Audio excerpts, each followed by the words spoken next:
Dako sa ikalawang pagkakataon ay tila na fake news na naman. Ito pong si Ombudsman Jesus Crispin Remulla.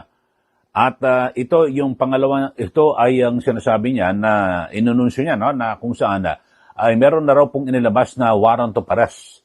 Ito pong International Criminal Court o ICC laban po kay Senator Ronald Bato de la Rosa. So lumilitaw na fake news dahil sa lahat po ng mga ahensya ay nagsasabi na wala at maliban po sa kanya. At ang matindi ho rito, mga kababayan, ako pinag-iisipan ko, ito ba talaga ay talaga na fake news, na kuryente? Ito pong si Ombudsman Remulla o kaya talagang ito po ay planado o sadya para ilihis yung atensyon ng ating mga kababayan dito po sa, di ba, lahat po ngayon nakafocus at nakatuon dito po sa nangyaring pinakahuling kalamidad diyan po sa Cebu. Di ba? Ang dami pong namatay, halos 200. At ngayon, binabayo na naman ang ilang parte ng bansa nitong bagyong Uwan. So, dito ho, mga kababayan, ay sinabi na po ng spokesperson ng ICC na hindi po totoo yung arrest warrant laban po kay Senator Bato. At sabi po ni International Criminal Court spokesperson Fadi El Abdallah, sa kasalukuyan ho, yung pre-trial chamber, yung sa ICC, walang ibang hinahawakang kaso, kundi sa kaso lamang po ni dating Pangulong Rodrigo Duterte. Ito, panoorin niyo po sa inyong TV screen. Yan ho, mga kababayan. So, sabi niya, wala, hindi po totoo. Kasi isa lang ang kaso nakapending ang dinidinig ng ICC. So, wala ho yung kay Senator Bato de la Rosa, yung kay Senator Bongo, at gayon din po sa yung kay BP Sara, kung ano-ano. Dito lang ho pinapakalat ho yan, mga kababayan na kapag meron pong matitinding issue na lumilitaw dito po sa atin, biglang yan po, no, pinapakalat ho, mga kababayan, para, kita mo, kahapon ang inanunsyo yan ni Ombudsman Remulla. Ang dami ho mga issue, yan ho nakapokus at magkabilang panig, nabuhay na naman yung mga anti-Duterte. Naku, sinabi yan, makulong ka na, dapat makulong ka na, mag-ready ka na. Ang dami mga memes, kung ano-ano. Tapos sa kabilang banda naman, ay ito na ho, kanya-kanyang pabulaanan at hindi po totoo. So, yan ho, makikita nyo sa inyong TV screen, yung binabanggit ng ICC spokesman, mga kababayan. So, maliwanag po na nakuryente ito pong si Ombudsman Remulla. Pero ako naman nag-iisip, talaga bang nakuryente ito? Itong si Ombudsman Remulla o hindi? So ito rin ho, may binanggit din itong si yung abogado ho ni dating Pangulong Rodrigo Duterte na si Nicholas Kaufman, kanyang kinokontra at nililinaw na walang katotohanan yung arrest warrant na yan laban po kay Senator Bato de la Rosa. Kasi, ang sabi po ni Attorney Kaufman, ito po ay walang iba, isang imahinasyon lang po ni Ombudsman. Ito po ay uri ng imahinasyon ni Ombudsman Boying Remulla, yung nasabing arrest warrant. Kasi, napaka-common sense lang naman daw, Ombudsman Remulla, gagamit ka ng common sense na ito, sa ICC ho, mga kababayan, wala ho kasi ang isa lang ho dinidinig. Ito yung kaso ni dating Pangulong Duterte. Yun lang ho, mga kababayan.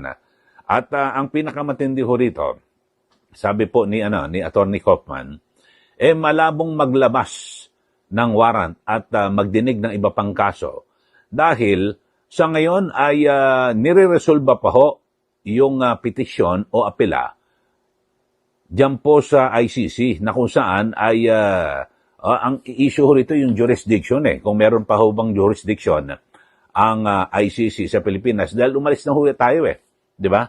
So kumalas na ho tayo. So yun ho, wala pa hong pinal na resolution o desisyon diyan. So kaya malabo na lalaktaw at titingin sa iba pang mga kaso. Yan po ang binabanggit ni Attorney Kaufman. So, dito ho mga kababayan, ay ako parang nagdududa ho ako rito kung talagang totoong na fake news o nakuryente ito pong si Ombudsman Remulla kasi matalinong tao naman ho ito at kung yung mga source ng mga balita kung ano man siyempre may nakarating. So bagay, parang talagang baka reckless lang ho talaga o ano man no, na may nagsabi sa kanya, nag-release siya ng warrant. Inanunsyo kagad, hindi man lang pina-check. Pangalawa na ho yan, no? Kasi yung dati, yung kay Senator Joel Villanueva, na kanyang binabanggit, na kung saan ay, di ba, ano raw, no, na yung kaso ho ni Senator Villanueva, gusto niya nga ipatupad na po sa Senado para matanggal na. Pero hindi niya alam, wala siyang kaalam-alam na na-dismiss na pala noong 2019, yung kaso na nagsimula po noong 2016. So, parang padalos-dalos. So, kayo ho, sa ating mga suki, no, sa ating mga kababayan, anong masasabi niyo rito sa binabanggit ho at sa mga ginawang bagong hakbang ni Ombudsman Boying Remulla na kung saan ay, ang sabi niya ho, mga kababayan, ay, ano raw to may warrant. So, lumilitaw na mukhang, ito po ay wala ho at hindi po totoo. So, kayo ho, sige, magbigay na po kayo ng comment at para po sa inyong mga reaksyon. At ang ating pinag-uusapan ho rito, mga kababayan, ay kung ito pong si Ombudsman Jesus Crispin Boying Remulla ay talaga bang nakuryente lang o na fake news o baka naman sinadya na i-divert o ilihis ang issue po dahil sa grabe po yung nangyari dyan po sa Cebu, di po ba? At ngayon, abangan ho natin kung ano ang magiging epekto naman at yung kalalabasan po nitong napakalakas din na bagyo na si Bagyong Uwan. Grabe ho mga kababayan. Talagang sunod-sunod po yung kalamidad dito po sa ating bansa at yung pinaka-latest lang ho, di ba? Yung lindol sa Cebu, sa Davao, tapos bagyo naman sa Cebu ulit, di pa sila nakaka-recover. Tapos ngayon may bagyong Uwan, grabe ho mga kababayan. So, kayo ho, anong masabi niyo? Sige, magbigay na po kayo ng komentaryo dito po sa ating pinag-uusapan. At para kayo naniniwala. Kasi ako naniniwala ako parang nagdududa ako kay Ombudsman Remulla kung talagang siya ba talaga ay nakuryente o hindi. Mga kababayan. Or siya ba ho ay talagang pinalutang niya lang yan para magulo ang tabakuhan. Ibig sabihin, lahat nagkagulo yung mga kampo, no? At lahat po na kung saan ay ang sinasabi, ito pong si Bato de la Rosa ay, baka ano ba gagawin ito. Pero, dito sa isyong ito, kung sakasakali man ho, halimbawa, sa mga hinaharap, sa ngayon wala ho, no? At ipinabulanan na ng ICC at maging abogado ni dating Pangulong Duterte na si Atty. Kaufman.